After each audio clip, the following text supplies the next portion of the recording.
નમસ્કાર, જય હિન્દ, જય ભારત. આપ સૌને મારા જય શ્રી કૃષ્ણ. હું છું પાયલ સાકરિયા, સુરત મહાનગરપાલિકા વિપક્ષ નેતા, આમ આદમી પાર્ટી.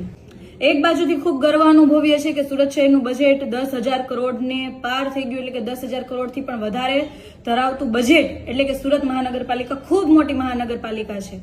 જ્યારે બીજી બાજુ આ 30 વર્ષથી જે ભારતીય જનતા પાર્ટીની સરકાર શાસન કરે છે, એમના શાસનકાળ દરમિયાન ગઈ ટર્મની અંદર પણ 200 કરોડના બોન્ડ બહાર પાડેલા હતા, વ્યાજે રૂપિયા લીધા હતા, અને આ વખતે પણ 200 કરોડના બોન્ડ બહાર પાડીને વ્યાજે રૂપિયા લીધા છે.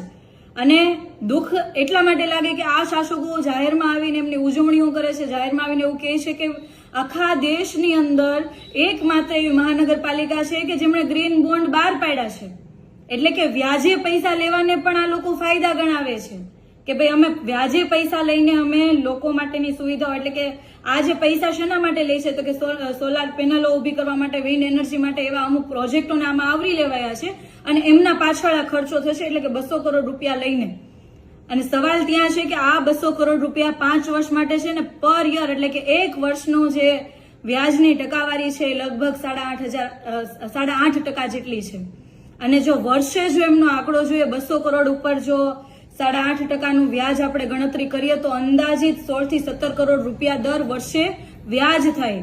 અને 5 વર્ષનો જો આંકડો જોઈએ તો 85 કરોડ આસપાસનો આંકડો થાય કે 85 કરોડ રૂપિયા સુરત મહાનગરપાલિકા જે ગ્રીન બોન્ડ બહાર પાડીને જે વ્યાજે રૂપિયા લીધા છે એમનો વ્યાજ ચૂકવશે.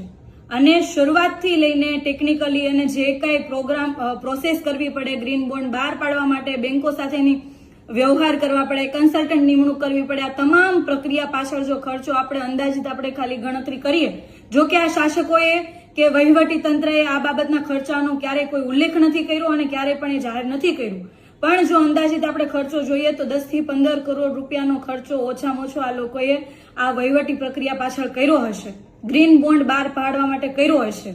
તો સવાલ એ છે કે 85 કરોડ રૂપિયાનું વ્યાજ ચૂકવશે અને 10 થી 15 કરોડ રૂપિયાનો તો બીજો ખર્ચો ગણી લઈએ તો 200 કરોડમાંથી 100 કરોડ તો માત્ર ને માત્ર વ્યાજમાં અને ખર્ચામાં જતા રહેશે અને માત્ર 100 કરોડ રૂપિયામાંથી આ પ્રોજેક્ટની અંદર આ લોકો કામ કરશે.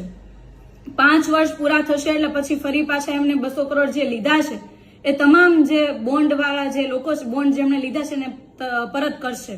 તો સુરત મહાનગરપાલિકા એક બાજુથી ખૂબ કહેવાય કે ખૂબ ધની અને પૈસાવાળી મહાનગરપાલિકા છે, પરંતુ આના ઉપરથી એ સાબિત થાય છે કે છેલ્લા 30 વર્ષની અંદર ભારતીય જનતા પાર્ટીના શાસકો નિષ્ફળ નીવડ્યા છે કે જેમનામાં કોઈ આવડત નથી, વહીવટી પ્રક્રિયા ચલાવવાની આવડત નથી, અને જેના કારણે એમને લોકો પાસેથી વ્યાજે રૂપિયા લેવા પડે છે અને વ્યાજે રૂપિયા લઈને આ પ્રોજેક્ટો પૂર્ણ કરવા પડે છે, જે ખૂબ દુઃખની વાત છે. અને આ વ્યાજે જે રૂપિયા લીધા છે એનું જે વ્યાજ ચૂકવવાનું છે, જે બોન્ડ લીધા છે એ 200 કરોડ પાછા ચૂકવવાના છે, એ કોઈ આ ભાજપના નેતાના ખીચામાંથી તો ચૂકવવાના નથી. આ તમામ પૈસાનો જે બોજ છે એ સુરતના લોકો ઉપર પડશે અને સુરતના લોકોના જે વેરા છે એના ઉપર પડશે.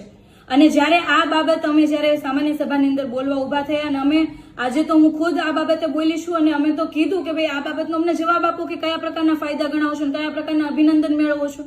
ખૂબ દુઃખની વાત છે કે ભાઈ આપણે વ્યાજે રૂપિયા લેવા પડે, પરંતુ આ શાસકો નાક કાન વગરના હોય એવી રીતના પબ્લિકલી આવીને એવું કહે છે કે ભાઈ આપણી એક મહાનગરપાલિકા એક જ એવી છે કે જેમને વ્યાજે રૂપિયા લીધા, એટલે કે બોન્ડ બહાર પાડીને પૈસા મેળવે છે.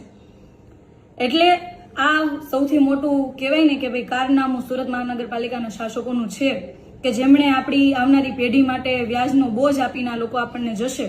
અને એટલા માટે વિડીયો દ્વારા આપ સૌને બતાવવા માંગુ છું કે સુરત મહાનગરપાલિકાના કયા પ્રકારનો વહીવટ થાય છે એ સુરત શહેરના લોકોને જાણવાનો હક છે. આ બાબતે અમે સતત સામાન્ય સભા લાઈવ કરવાની પણ માંગણીઓ કરીએ છીએ, પરંતુ આ બધા વહીવટ જો લોકોની વચ્ચે ખુલ્લા પડે તો આ લોકોની સરકાર પણ જતી રહે એમ છે. ને આ જે કહેવાય ને કે ભાજપી શાસકો જે બહાર મોટી મોટી વાતો કરે છે એના તમામ જે ગોટાળાઓ છે ખુલ્લા પડે એટલા માટે આ સામાન્ય સભાઓ લાઈવ નથી કરતા. પરંતુ વહીવટોની પારદર્શિકતા કંઈક આવી છે કે જે આપણા જ રૂપિયાનો વહીવટ, જે સુરત શહેરના લોકો જે પૈસા વેરા સ્વરૂપે સુરત શહેરને, રાજ્ય સરકારને, કેન્દ્ર સરકારને જે આપે છે એનો જે વહીવટ છે એ એકદમ અણધડ વહીવટ ચાલે છે. કોઈને કોઈના પૈસાની પડી નથી, માત્ર ને માત્ર પોતાના માણસો, પોતાના કોન્ટ્રાક્ટરો કઈ રીતના કમાય એના માટેનું આયોજન છે.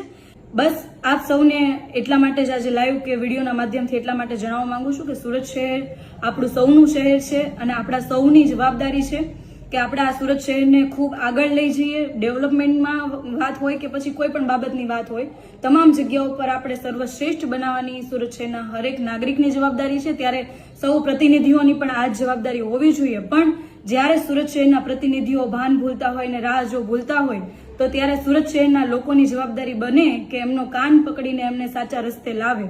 બસ આટલી જ વાત સાથે જય હિન્દ, જય ભારત.